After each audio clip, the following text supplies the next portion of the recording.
Waktu bangun, kamu ngelihat tumpukan kotak pizza. Kamu rentangkan tangan kanan dan coba menggeser kotak-kotak itu ngelewatin mie yang tumpah semalam. Kakimu kena noda kue coklat dari minggu lalu, dan nodanya juga nempel di kasur. Tisu, baju, buku, bungkus makanan yang masih ada isinya, dan masih banyak lagi barang random berantakan di kasur ukuran queen kamu. Kamu malas banget buat turun dari kasur, tapi kamu harus kerja. Kamu dorong semua sampah itu dan menggeser semuanya ke lantai yang udah berantakan. Ada botol plastik, sampah fast food, baju, piring kotor, dan bulu hewan di lantai.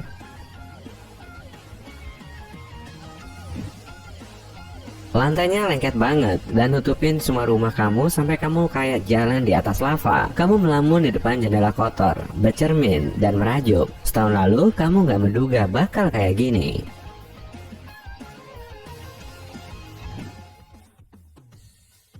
Setahun lalu, langit cerah dan kamu baru beli rumah baru. Rumah itu ada di pinggiran kota. Lingkungannya ramah, dikelilingi oleh pagar kayu dan bunga yang lagi mekar. Tetanggamu datang buat nyapa waktu kamu baru parkir di depan rumah. Mereka bawa makanan dan kue enak buat nyambut kamu di lingkungan itu.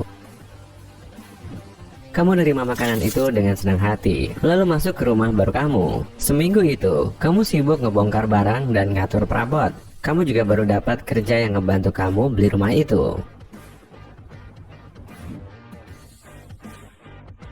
Sebulan kemudian, kamu bangun setiap hari jam 6 pagi dan pulang jam 10 malam. Gaji kerjaan baru ini lumayan sih, tapi kamu jadi nggak punya waktu buat ngebersihin rumah. Beberapa bulan kemudian, kamu mulai pesan makanan setiap malam dan ngebawa sisanya ke kantor. Sejak pindahan, kamu belum ganti spray. Kamu juga belum ngepel lantai sejak pertama kali masuk rumah ini. Rumah ini semakin bau, soalnya kamu nggak ngeluarin sampah atau ngebuka jendela buat ngebiarin udara masuk.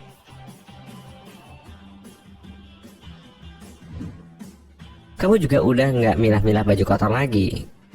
Karena nggak ada baju bersih, kamu pakai baju yang sama buat kerja meskipun baju itu penuh noda makanan. Nggak bakal ada yang mau masuk ke kamar mandimu.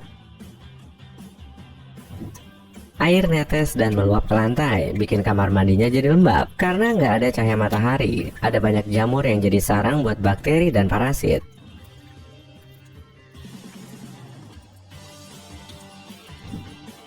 Pantesan kamu izin sakit terus setiap bulan. Kerjaan yang numpuk bikin kamu nggak merhatiin rumah. Itu juga berpengaruh sama kerjaan kamu. Kamu dapat beberapa peringatan dan diminta ngerawat diri. Seenggaknya beli atau nyuci baju yang kamu punya. Tapi makin banyak baju yang kamu beli, makin numpuk juga cucian kotor di rumah. Gak ada lagi tempat buat tidur. Kasur kamu udah penuh sama tumpukan sampah, dan sofa kamu penuh sama kardus yang belum kamu buka sejak pindahan. Kamu mesen kantong tidur, dan akhirnya tidur di dapur yang kotor. Kecoa menguasai lantai dapur, meja, dan ruang-ruang kecil. Tikus kenyang makan perabot kayu dan bikin terowongan biar mereka leluasa bolak-balik ke rumahmu.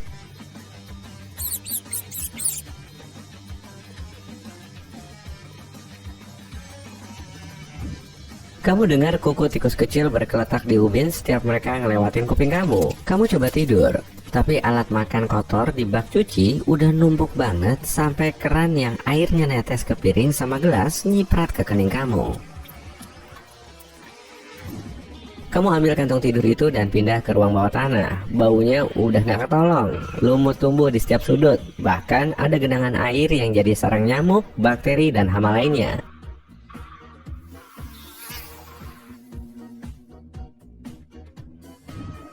Tikus kuat sama tikus loteng ngadain pesta kolam di genangan ini dan mandi sama air itu setelah seharian makan makanan kamu dan bikin terowongan.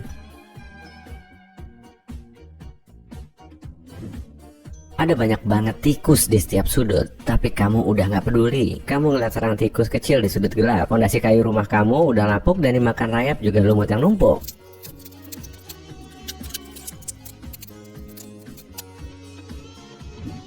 Kamu bangun besoknya dengan jejak kaki tikus di sekujur badan kamu. Kamu pergi kerja, tapi disuruh pulang lagi buat mandi.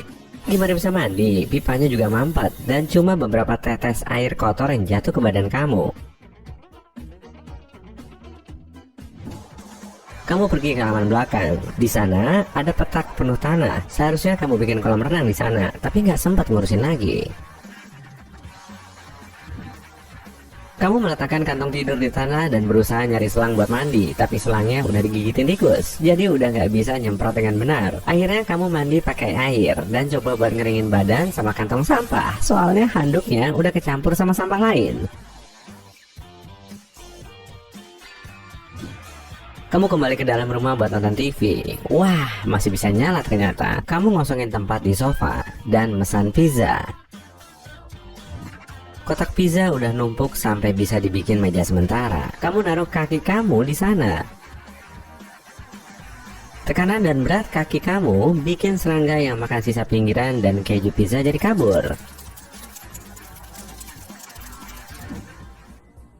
Ada yang ngebel tuh. Kamu bangun buat ngebuka pintu. Abang kurir udah ada di mobilnya karena kebauan. Semua orang udah tahu kamu sekarang. Untungnya kamu udah transfer bayarannya. Kamu nonton TV lagi dengan beberapa hewan yang jalan-jalan santai di set TV kamu.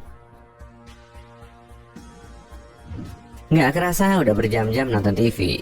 Oh ya, kamu harus bangun pagi buat kerja. Kamu bikin tempat buat tidur, tapi kepala kamu kegores benda tajam yang ada di sofa. Berbulan-bulan berlalu, tetangga udah nggak pernah ngomong sama kamu, bahkan bener-bener nyuekin kamu. Mereka selalu menghindari kamu pas kamu keluar rumah.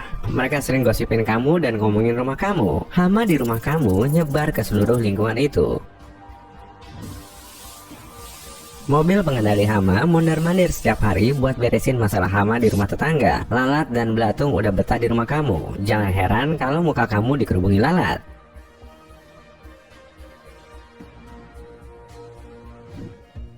Orang yang lewat ke lingkungan itu udah tahu rumah kamu sumber penyakit. Berbulan-bulan kemudian, rumah kamu udah nggak dikenal. Kamu udah nggak bisa ngeliat lantainya. Dindingnya juga udah penuh goresan. Tikus mengambil alih dan makan semuanya.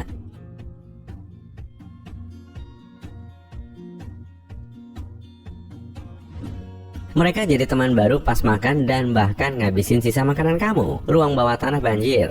Airnya bocor ke jalan utama. Makhluk lain pindah ke rumah kamu, termasuk kucing dan anjing jalanan, rakun, posum, dan bahkan kelelawar.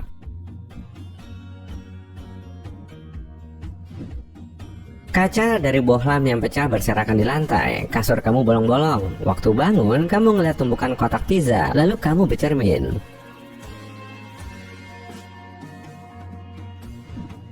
Udah setahun kamu pindah dan kamu nggak ngebayangin ini. Di luar jendela, kamu ngeliat tetangga ngejual rumah mereka. Beberapa udah pindah, termasuk tetangga yang nyambut kamu waktu kamu pertama datang.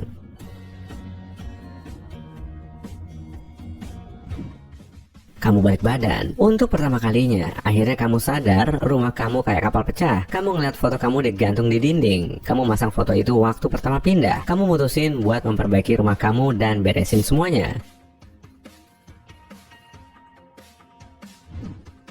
Kamu tahu itu bakal butuh waktu lama, tapi kamu ngambil cuti dan mulai beres-beres dari kamar. Kamu ngambil berdus-dus kantong sampah dan mulai masukin sampah ke sana. Kamu beli 3 penyedot debu dan mulai ngebersihin semua debu dan puing yang numpuk selama setahun ini.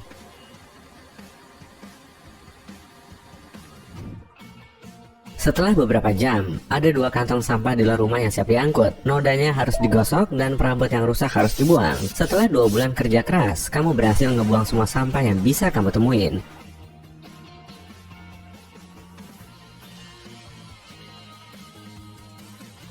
Butuh 1 minggu lagi buat ngegosok lantai dan dinding. Kamu pesan perabot baru buat ngeganti perabot yang habis digigit tikus. Yang paling susah sih, menyingkirkan hama dan memperbaiki masalah air di ruang bawah tanah.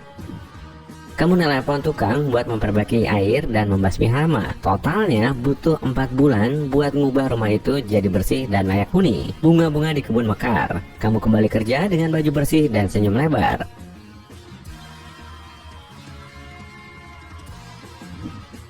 Kamu juga bisa ketemu tetangga baru yang udah tahu semua cerita kamu. Iya, kamu harus memperbaiki image kamu sekarang.